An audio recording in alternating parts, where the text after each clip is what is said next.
Hey YouTube, we're reacting to Lily Singh, myth-busting coronaviruses. Now, I don't like Lily Singh too much. She ain't that funny. She got a show on NBC. It's not that funny. She got videos on YouTube. And they're funny. They funny? Mm. But any other thing like that, they're funny. That's funny? She thinks she's funny because she's brown. Is she? That's not black. No, that's brown. That's like Nav, Coupe de Party. You know, brown. Brown. So let's go and see if this video is funny. But it's probably not funny. Not funny. What up, everyone? It's your girl, Lily, and things are crazy right now. Am I right? If you're anything like me, you're part of 17 different group chats where everyone is sending screenshots and tweets and articles, and I'm gonna be real, it's causing a lot of anxiety, fear, and confusion. I mean, let's be real. Right now, everyone has a friend who's a doctor or works for the government. And I think in times like this where things are already so stressful, misinformation just makes things way worse. So my goal for today for this video is to debunk some of the myths associated with coronavirus and get to the facts. I'm going to go directly to the source. No, not me. I've been misspelling corona for the past 2 weeks, literally. Like, my friends had to correct me. Apparently it's C-O-R and not C-A-R. I had the privilege of speaking with Dr. Fauci, who is one of the lead people here in the U.S. dealing with coronavirus and is part of the task force and definitely knows his facts. But before we get into that, as you may or may not know, I am a proud UNICEF Global Goodwill Ambassador. So I've decided to partner with YouTube Giving to try to help UNICEF's COVID Relief Fund. It's very simple. You can click donate to donate directly right here on this video. I'm trying to raise $10,000. That money will go towards helping youth around the world that are dealing with this pandemic. So if you can, please give, please donate. It is a great cause and people need it right now. And bonus, YouTube is going to match every dollar up to $10,000. So give and let's get this double. Wait, hold on, stop the video. I had to insert this clip because I just received word that YouTube is stepping up and they will be donating $250,000 to coronavirus relief by UNICEF. Thank you so much, YouTube, for taking this massive step. I love you so much. Thank you on behalf of not only UNICEF and the world, but me, because it means so much to me.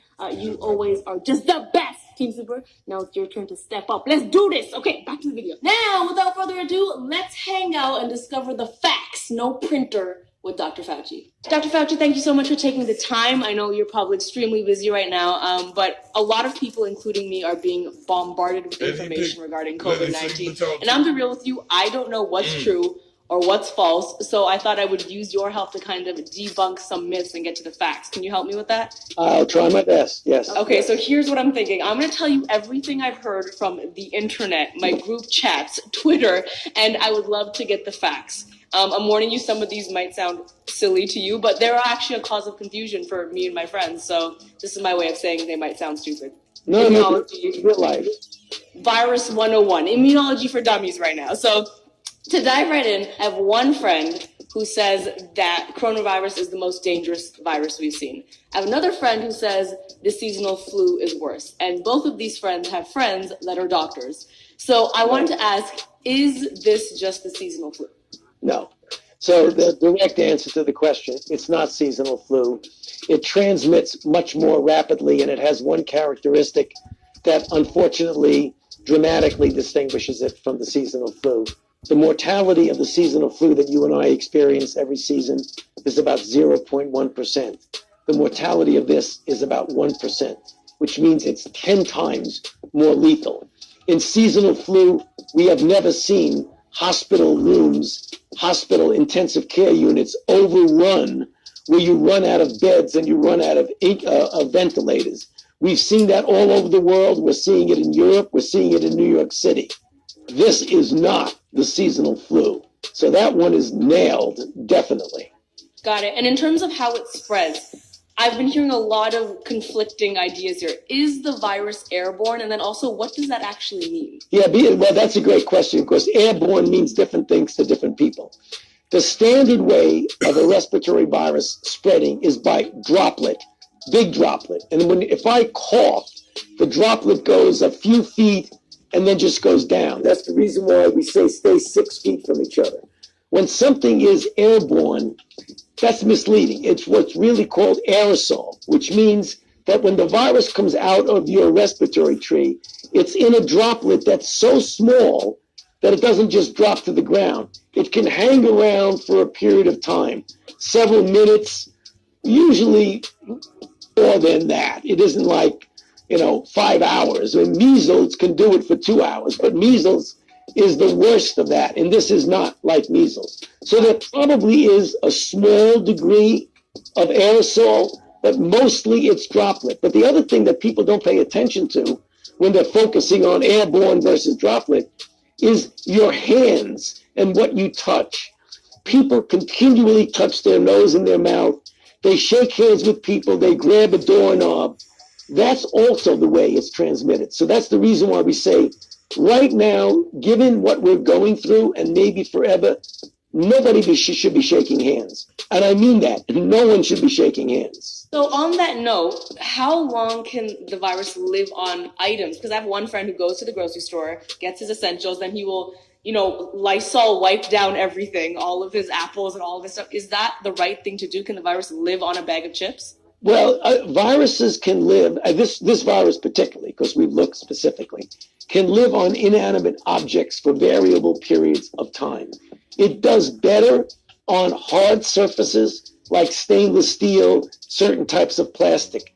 It does less well on cloth and corrugated things.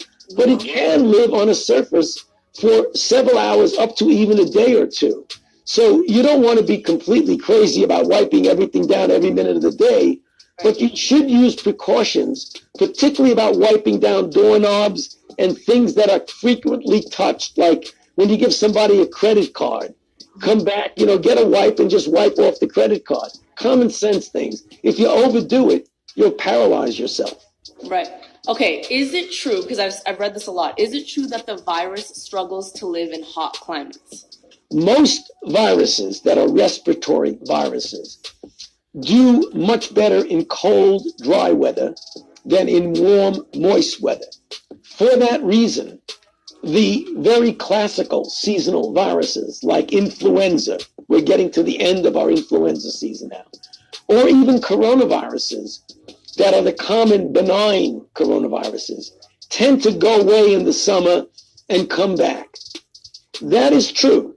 The thing we don't know is whether this particular virus is also going to do that. So it hasn't been proven yet? It hasn't been proven because we haven't gotten into the season yet.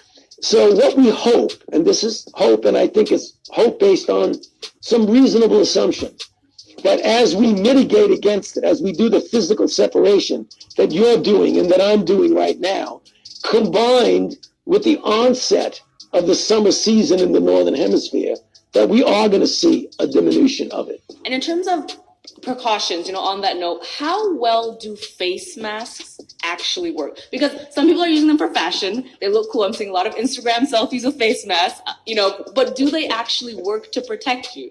Well, face masks are, I'll get to your answer in a second. I'm not going to debate this. The primary purpose of a face mask is to protect a healthcare worker when he or she is taking care of somebody that's sick. The secondary use is to get someone who's sick to put it on themselves to prevent them from infecting somebody else. Other people who want to protect against getting infected in society, they can use face masks. The reason we didn't recommend it early on is we didn't want the supply of face masks to be used for people who didn't really need it when the physicians and the nurses and the healthcare providers who needed it weren't getting it. In a perfect world, if you have enough face masks, there's nothing wrong with wearing a face mask. Is it 100% protective? No way. What is it? Estimate, maybe 50% or so, and that's merely an estimate. There's some degree of protection, but it isn't a completely protected against the transmission. Right, and I know there's a type of face mask called the N95. I don't know any specifics around it, but I know that's the one that's supposed to be the legitimate one that healthcare workers are supposed to be using. But I did read an article saying that some hospitals in the USA are using the same mask for a week because of shortage of masks. Do those masks expire? Are you supposed to wear for X amount of hours? The concern is not the expiration over a week. The concern is if you wear a mask and then someone coughs and you have droplets and virus there, that if you keep wearing it the next day, the virus might still be there and you can infect yourself. So it's less that the mask physically expires than it is you're reusing a contaminated mask. That's the problem. So generally you should, if you're a healthcare worker, you should be switching it out, but there's a shortage of supply.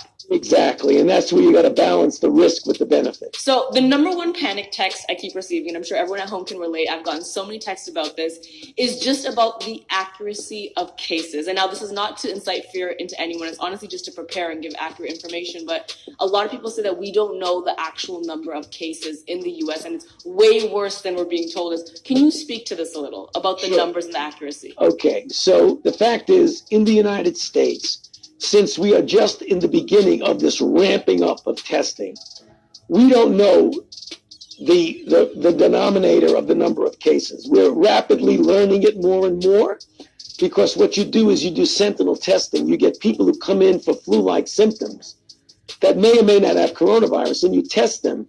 And the latest number, you find out about 10-14% of them have coronavirus, which means that 86% to 90% don't have coronavirus. But the issue is that I think the point that you're getting to, which is important, is that there are a number of people out there who are without symptoms. They feel well, but they're infected. Those are the ones that you're concerned that they're going to inadvertently pass the infection on to someone else. What percentage of the totality of the coronavirus infection is asymptomatic? We don't know. We don't think it's a vast, large percentage. We think it's relatively small. But I say that with some trepidation because we haven't looked at it in an orderly way. Well, I appreciate that very transparent answer. On that note, a more positive, is there any vaccines or cures that you know of? And I asked this because I saw on Instagram, I was scrolling through Instagram, and I saw that, this is what it said, Canada has found the cure. Now, I also have a lot of Canadian friends. I am a proud Canadian, so I don't know if we're just biased and trying to be proud, but is there a vaccine or cure for this virus? God bless Canada, but they haven't found the cure, okay? So we had one thing going for us. No, I'm kidding. Now, the situation is that we have vaccine, one and more coming online, that we started a vaccine trial a few weeks ago. I've been talking about this a lot. It's the fastest we've ever gone into human trials. Even that rocket speed, it's not going to be available for at least a year and a half. So there's no proven and effective vaccine, but we will have one if we get another cycle and we go through the next season. Number two, there are a lot of drugs out there that are being tested. The only way you can tell that a drug really works is to do the kind of trial where you compare it to something. It's called a randomized controlled trial. We have a number of interventions that are currently being looked at in that auspices of a trial. There are a lot of claims that there are drugs out there that are approved for other things that are knockout drugs that work. That's anecdotal information, based not on scientific evidence, but based on a lot of stories that this may work or not work. And that's where your friends are coming in and saying, oh, we heard there's a drug that really works. There is no definitively proven drug that is effective against this disease. On that note, I also had, and this might have been one of my Indian undies that said this to me because it sounds like it, but vitamin C can ward off the virus, I've been told. Well, vitamin C is a good antioxidant. There's no proof it could ward off the virus, but there's no harm in taking vitamin C as long as you don't take ridiculously large doses. The same thing is true for vitamin D. Many people around in our society are vitamin D deficient. You get it naturally from sunlight. Often we don't get enough sunlight. There's nothing wrong with also supplementing with vitamin D. Are they specifically going to help you with the virus? Maybe not, but it's one of those things that it's a healthy thing to do. So same with turmeric and ginger. So I should tell my mom turmeric and ginger are not curing this virus. Oh, you could tell her that your herbs are not curing the virus. Okay, you hear that? The turmeric is not going to help this one. Okay. I started a social good initiative called Girl Up. Clearly, I'm wearing the sweater. It is aimed to empower women. So on behalf of that community, I want to ask, because I've seen some things on the internet about this too. Does the virus affect men and women differently? Maybe not differently, but certainly more men are getting infected and getting in trouble than women. And why is that? We don't know that. We absolutely don't know. I have to be, humble about this. I don't know yet. We're going to be studying it. It may be that men have more underlying conditions that lead them to get a more serious disease. It isn't that men get more infections than women. They get more seriously ill than women. I also was part of an email chain I got that was being passed this information, and said that Advil makes the virus 10 times worse. Can you speak to that? There is no evidence to indicate that any anti-inflammatory makes the virus worse. There are anecdotal stories about that, but I have not seen any convincing evidence that that's the case. Okay, this is a tough question, but I'm sure you're going to ask it a lot. I know we only have a couple minutes left here. Everyone keeps wondering when this is going to end. I've heard people say, "Oh, this is going to last a couple of weeks more, months." Is there any way to tell when will our lives resume to normal state? No, you can't predict it, but you can look at what's happened with this same epidemic in other countries. I mean, in China, it was about an 8 to 9 week before it went up and down. In Korea, it turned the corner in several weeks. We are right now, as a country, have multiple epidemics going on because we're a big country. New York is different from Florida, is different from Washington. As a country, it's probably going to be several weeks before we see a turnaround. Several weeks. Last question for you. On a lighter note, you've taught me a lot of things here. Since we're making a YouTube video and the goal is to get clicks, get people the right information, my last question for you is, have you ever posed for a YouTube thumbnail? No. Okay, would you like to do that with me to get people? So you can do I don't know if there's an infamous pose you have at the internet knows of, or if you want to do a thumbs up or whatever it is. Here's my expertise onto you, since you've taught me how to pose for a YouTube thumbnail. I'm going to do this. You can do whatever you want. Are you ready? Okay, here we go. How about this? Amazing. Dr. Fauci, thank you so much for your time. Really, really appreciate all of the knowledge and the effort and the energy. Thank you for keeping us posted. Mike, good to be with you. Thanks. Thank you Enjoy so much. it. Take care. Take care. And there you have it. The facts. Well, I was going to react to, but ain't nothing funny to say to this. So yeah, try to get as much information as you can. And if you're not sure if the information that you got is correct, ask people. Try not to ask niggas next to you because they don't know. But I mean, some people do and some people don't. But if it just sounds stupid, don't do it. Like, rub lemon on your titties and don't make the house go. That ain't the right one to do. Or don't wear drawers on Thursday to fix the coronavirus. Don't listen to stupid shit. But if it make a little sense, do it. And hopefully everybody will stay safe. I'm out this bitch.